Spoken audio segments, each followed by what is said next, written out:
this month is Mental Health Awareness Month, and it is also Children's Mental Health Acceptance Week here at Lurie Children's. So we brought to you Dr. Rajah and a very special friend that she's going to introduce. Is that me?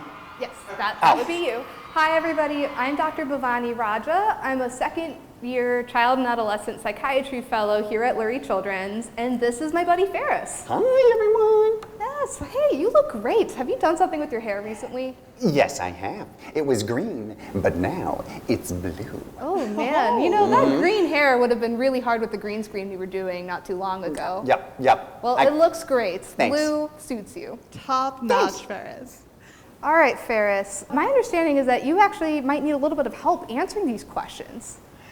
I know a lot, almost too much I think, but I can always use some help. That's fair. Yeah. And while we call these questions facts, we are welcoming any sort of insight into what has been going on, maybe what you've been going through. So for this particular question, true or false, feeling happy is better than feeling sad. Ooh. What do we think about that one? True. Ooh. All right, Ferris, what do you think?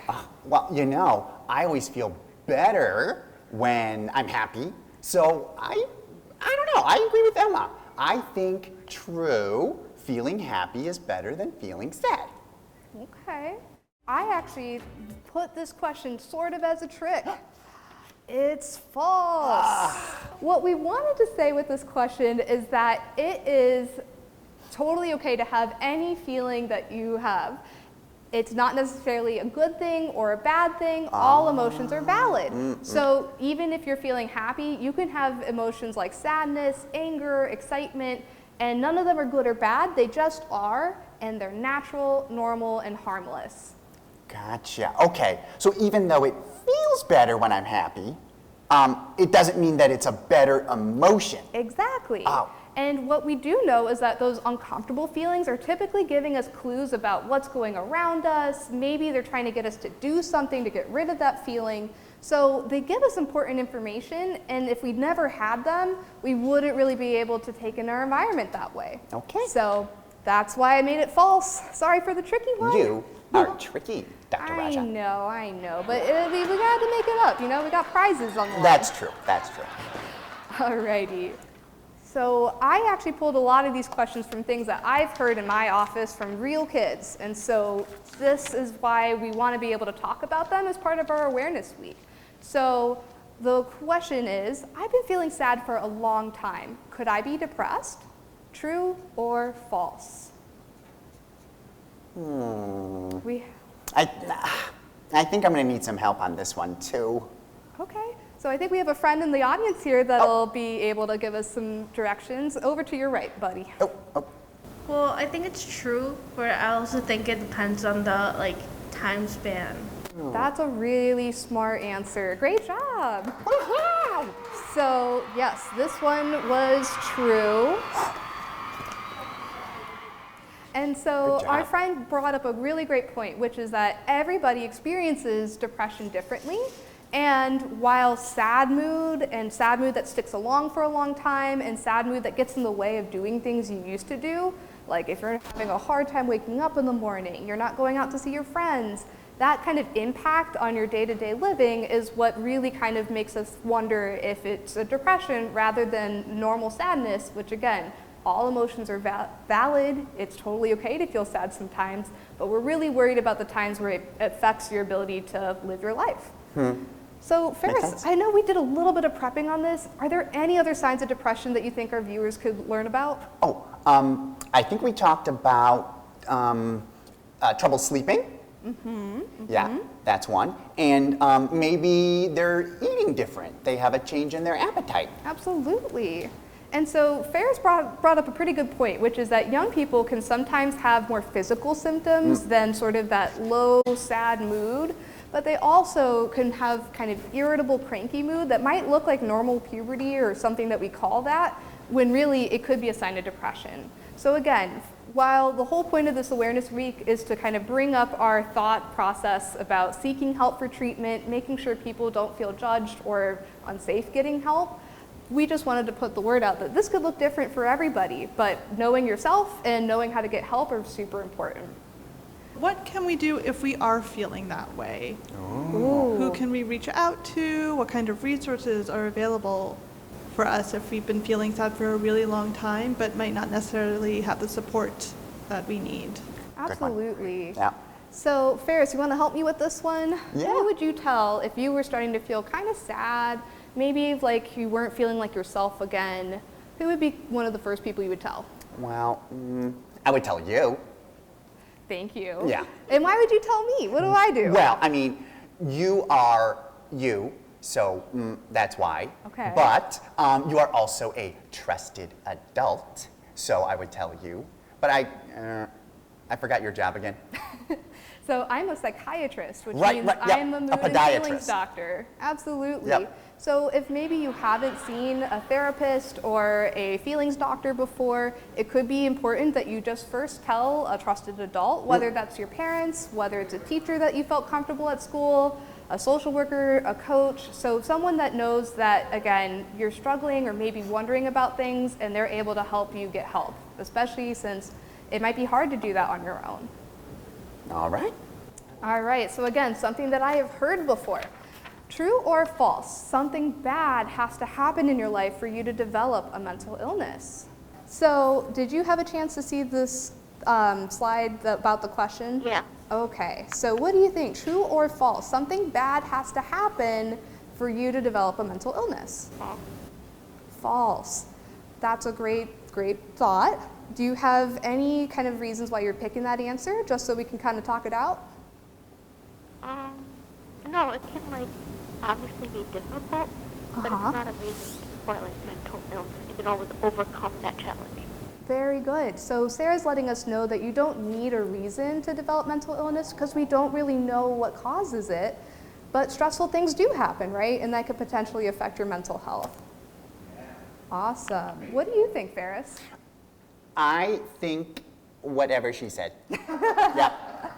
So you guys are both right. The answer is false. You do not need something bad to happen in your life to develop a mental illness.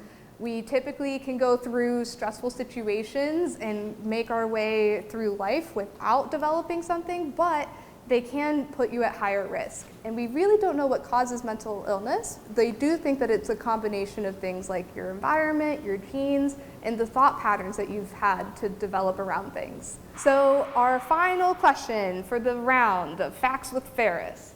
When I'm feeling sad, there is nothing I can do to make myself feel better. What do we think? True or false? Well, whenever I'm feeling sad, I really like painting.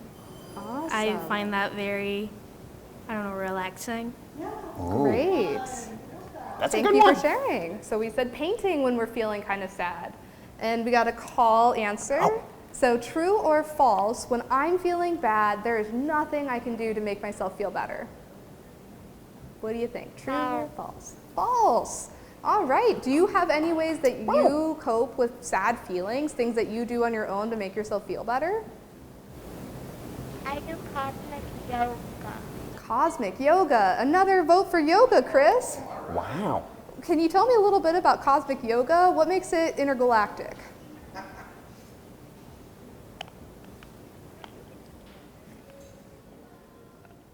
Okay, so she wants mommy to explain, and it's Okay. a YouTube show with a lady that does yoga with different stories from like Frozen, Trolls, and all these kids movies. Very cool. She loves it. Very entertaining. Yeah, so it She does sounds it like all a on bit. her own. Oh, awesome. So a bit of storytelling plus the physical yoga that helps it be a relaxing activity. Yeah, it's a free Awesome. YouTube channel. Okay, well, and thank you so much for sharing for all of our listeners. I appreciate it. Okay, guys. Bye. So, bye. So you are absolutely right. The answer to that question was false because you all came up with really great ways of thinking about how you could feel better on your own. So one strategy that we really like to talk about is opposite action. Ferris, can you help me out here a little bit? Yes, What I do you know can. about opposite action? Well, it's like opposite day when I wear my pants on my head and I put a t-shirt on my legs. I'm not sure that you really are on the right track. Yeah, Opposite action. Yeah. Opposite action. Writing with my left hand when I'm right-handed.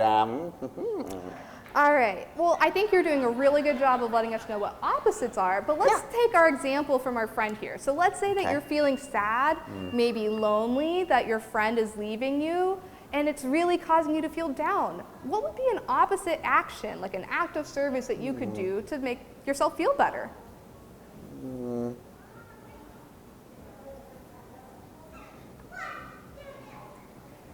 Oh, you're asking me? Yes. Oh, okay. Well, I would maybe see a movie with a friend. So maybe make some special time with that person that's leaving, so that way you can still hang out, have some good memories, and also change the way that you're feeling. Yeah. All right. Well, Ferris, we have covered so much, and we really talked a lot about feeling sad, feeling stressed, and ways that we could learn about that. But do you have anything else that you want to share with our audience today? Yeah, one thing. A hot dog is not. Oh my goodness. Yep. You heard it here first. I don't know about that. Do you? Yeah. I just don't like hot dogs. I'm sorry. Does she know we're in Chicago? I know. I know. If you do want to come down to the Panda Center, we have like a huge Lego set hot dog, which Ferris I can show you in a little bit. But you can't eat it, okay? It's made of plastic. No. Yeah. Okay. Okay, cool. All right. I think that is all that we have for today. That was so informative and so helpful. Thank you so much for talking about things that might be a little bit hard to talk about, especially around mental health, for Children's Mental Health Acceptance Week and Mental Health Awareness Month. You can follow us at Lurie Psych. You can follow them at Lurie Psych. You can see more of Ferris if you'd like, more of Dr. Rajah. And more of our other puppets and our puppy friends. We've got a lot of random things going on, and we do our best to talk about mental health topics in a way that feels a little bit more fun and approachable. So it's a place to start. Well, thank you so much for being here. Thank you so much, Ferris, for being here. Thanks for having We us. appreciate you both. Have a happy, what day is it? Wednesday. Have a happy Wednesday. Yay!